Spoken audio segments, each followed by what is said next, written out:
আচ্ছা, আপনি কি জানেন আজ ইন্ডিয়াতে স্পা ইন্ডাস্ট্রি 5,000 কোটিরও বেশি টার্নওভার ক্রিয়েট করেছে, এবং শুধু তাই নয়, প্রত্যেক বছর 20%-এরও বেশি কিন্তু এই মার্কেট গ্রো করছে। বাট এত কেন? একটা সার্ভের মাধ্যমে দেখা গেছে ইন্ডিয়াতে 100 কোটিরও বেশি মানুষের কিন্তু আজকের দিনে এই থেরাপিটার প্রয়োজন পড়ছে, কারণ আমাদের প্রত্যেকেরই কিন্তু সেল রিজুভিনেশনের খুবই দরকার, যা আমাদের শরীরকে তরতাজা রাখতে হেল্প করে। বাট প্রত্যেকের পক্ষে কিন্তু 2-3 হাজার টাকা খরচ করে একটা সিটিংয়ের বুকিং নেওয়া কিন্তু পসিবল হচ্ছে না। তাহলে তারা কি করবে? So hello everyone, my name is Ishita Bhattacharya. I am a nursing student at a proud digital network marketer. তো আজকে এই ভিডিওটার মাধ্যমে আমরা জানতে চলেছি যে এই স্পা বা ম্যাসাজের পেছনে মানুষ এত টাকা কেন খরচা করছে, এগুলোর উপকারিতাটাই বাকি, আর যারা খরচা করতে পারছে না আলটিমেটলি তারা কি এই থেরাপির বেনিফিটটা পাবে না? তারা কি করবে?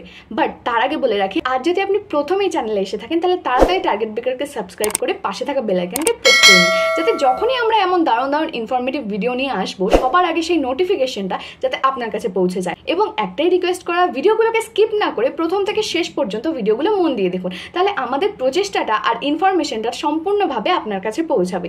সো আর বেশি ডিলে না করে ভিডিওটাকে স্টার্ট করা যাক।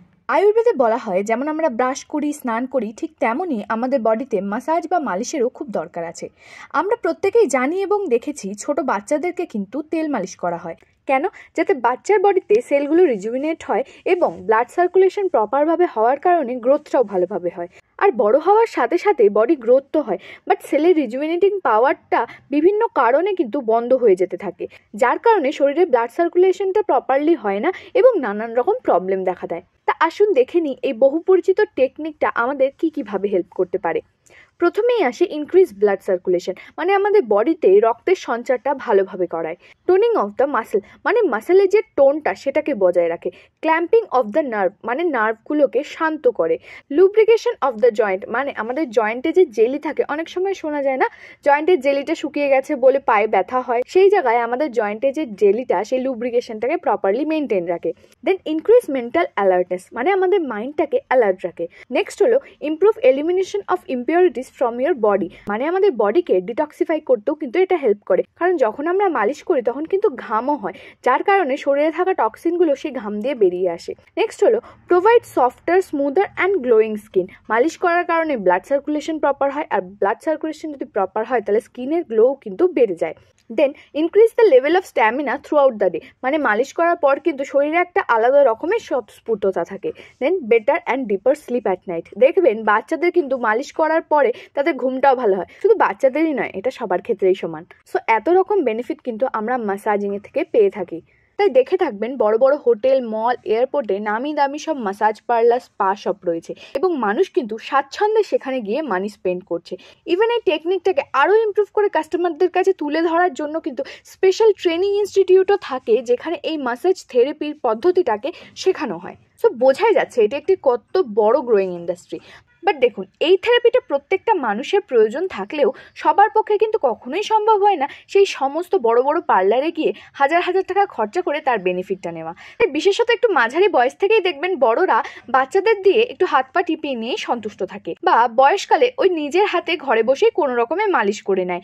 এতে ব্যথাশূলতা তো তেমন ফারাক পড়ে না, বরং অনেক সময় ওই তেলকে ভালোভাবে অ্যাবজর্ব করানোর চক্করে ভুল নার্ভে চাপ পড়ে দীর্ঘকালীন ব্যথা বা সমস্যা হওয়ার একটা রিস্ক থেকে যায়। তো এই সবকিছুকে মাথায় রেখে একটি সহজলভ্য উপায়ে ব্যথাকে নির্মূল করে শরীরের কোষগুলোকে তরতাজা করে বডিকে প্রাণোচ্ছল করে তোলার জন্য এলিমেন্ট ওয়েলনেস নিয়ে এসছে এমন একটি অলরাউন্ডার ম্যাসাজিং অয়েল, যার নাম হলো চ্যাম্পিয়ন তৈল, যা আপনি আপনার শরীরে মাথা থেকে পা সর্বত্র ব্যবহার করতে পারেন, যা মার্কেটে তাবর কোম্পানির তেলকে কিন্তু হার মানাতে সক্ষম। কারণ এই চ্যাম্পিয়ন তৈরি হয়েছে তৈলপাক বিধিতে, যা এই প্রোডাক্টটির একটি মোস্ট ইম্পর্টেন্ট বিশেষত্ব, এবং এতে আয়ুর্বেদের 10টি পাওয়ারফুল হার্বস ইউজ করা হয়েছে। সেগুলো কি কি আসুন দেখে নিই। বালা, কুলাঠা, কান্তকারী, মঞ্জিষ্ঠা, টি ট্রি অয়েল, নিম্বা তেল মানে হলো নিম তেল, মাথা তেল, তিল তেল, ত্বক, তেজপত্র মানে তেজপাতা, এবং এই তিল তেল কিন্তু অতিরিক্ত পরিমাণে অ্যাবজর্পশনের ক্ষমতা রাখে, এবং এই প্রত্যেকটা চোজেন হার্বগুলোকে একটি ইউনিক প্রসেসে সম্মিলিত করা হয়েছে, যা হলো তৈলপাক বিধি। তৈলপাক আয়ুর্বেদের একটি পপুলার বিধি, যা খুব স্লো কুকিং একটি প্রসেস। এর মধ্যে 3টে জিনিস ব্যবহার করা হয়। প্রথম হলো জড়িবুটিগুলোর পেস্ট, সেকেন্ড হলো ডিককশন, এটা কি সেটা আমি নেক্সট বলছি, অ্যান্ড থার্ড হলো জড়িবুটিগুলোর তেল। সো এখানে আমরা 3টে স্টেপ দেখে নেব। সো স্টেপ 1, যা যা জড়িবুটি এই তেলের মধ্যে গেছে সেই সব কিছুকে জলের মধ্যে ফোটানো হয়। তারপর জলটা কিছুটা টেনে আসলে সেটা গাঢ় হতে থাকে এবং সেটাকে ছাকা হলে তার মধ্যে থেকে যে লিকুইডটা বেরোয় সেটাকেই কিন্তু বলা হয় ডিককশন বা কাঁথ। এবার স্টেপ 2, সেই জড়িবুটিগুলোর পাউডার নেওয়া হয় এবং সেটাকে দুধের সাথে মিক্স করে একটা পেস্ট তৈরি করা হয় এবং ওই পেস্টটাকে কাপড়ের পটলি করে রাখা হয়। তা পেস্ট হয়ে গেল, ডিককশন হয়ে গেল। এবার স্টেপ 3তে কি করা হয়, ওই পটলিটাকে ডিককশনের মধ্যে দিয়ে স্লোলি গরম তেলে কুক করা হয়, যাতে ওর মধ্যে থেকে প্রপার উপকারী জিনিসগুলো বেরিয়ে আসে। এত কিছুর পরে গিয়ে প্রপারলি আমাদের চাম্পি চ্যাম্পিয়ন তৈলটা তৈরি হয়, যা কোনো রকম মডার্ন ফার্মাসিউটিক্যাল কোম্পানির প্রোডাক্টে কিন্তু থাকে না। এবার দেখে নিই এই অভিনব পদ্ধতিতে তৈরি চাম্পি চ্যাম্পিয়ন আমাদের কিভাবে বেনিফিট দেয়। First, provide strength of the muscle, মানে আমাদের মাসেলে স্ট্রেংথ প্রোভাইড করে। Then scalp and hair fall reduction, আমাদের হেয়ার ফল রিডিউস করে এবং আমাদের স্ক্যাল্প হেলথটাকে ইমপ্রুভ করে। দেন আমাদের ব্লাড ফ্লোটাকে বাড়ায় এবং শরীরে যে মাসেলের যে স্টিফনেসটা সেটাকেও কিন্তু রিডিউস করতে হেল্প করে। ফুলে থাকা ড্যান্ড্রাফের সমস্যাও কিন্তু এই তেল দ্বারা নির্মূল হতে পারে। তেলটা অ্যাপ্লাই করার পরে শ্যাম্পু করে নিন, সপ্তাহে 2বার করুন, রেজাল্ট আপনি নিজেই দেখতে পারবেন। দেন অ্যান্টিঅক্সিডেন্ট অ্যাকশনস, নেক্সট হলো অ্যান্টি ইনফেক্টিভ প্রপার্টিস। এর মধ্যে কিন্তু বিভিন্ন রকম জড়িবুটি থাকার কারণে শরীরে যে কোনো জায়গায় ইনফেকশনের যদি প্রবণতা থাকে, এটাকে রুটিন হিসেবে ইউজ করার পর কিন্তু সেই ইনফেকশনের প্রবণতাও কিন্তু কমতে থাকবে। Deep penetration to improve glow of the skin, যেমনটা আগেই বলেছি, তিলের তেল কিন্তু আমাদের শরীরে অনেকটা অ্যাবজর্ব হয়, তাই তেলটা এতটা পরিমাণ অ্যাবজর্ব হলে স্কিনের গ্লোটাও কিন্তু বাড়বে। Rejuvenate your body cells internally, মানে আমাদের বডির যে কোষগুলোকে সেগুলোকে আরও প্রাণবন্ত করে, যার কারণে আমাদের বডি কিন্তু আরও স্বতঃস্ফূর্ত হয়। এই একমাত্র অয়েল যা আপনার হেড টু টো সব ক্ষেত্রে হেল্প করতে পারে। এবার দেখে নিই এর ইউজ কী করে করব। উষ্ণ গরম করে বডির যে কোনো জায়গায় হালকা হাতে ম্যাসাজ করে নিন। দেন বডির পেইনফুল এরিয়াগুলোতে মিনিমাম একটু প্রেশার দিয়ে ম্যাসাজ করুন, যেমন হাতে পায়ের জয়েন্টে, কোমরে ইত্যাদি। তেলটা অ্যাপ্লাই করা 30 মিনিট থেকে 1 ঘন্টা পর স্নান করুন। সোপটা ইউজ না করাটাই বেটার। এবার দেখে নিই এই চাম্পি চ্যাম্পিয়নটা আমরা কাদেরকে দিতে পারি। দেখুন, এমন মানুষ যাদের 2টো হাত, 2টো পা এবং 2টো চোখ আছে, মানে আপনি কিন্তু এটা সকলকেই রেকমেন্ড করতে পারেন। 3 বছরের ওপর প্রত্যেককেই চাম্পি চ্যাম্পিয়ন ইউজ করানো যেতে পারে।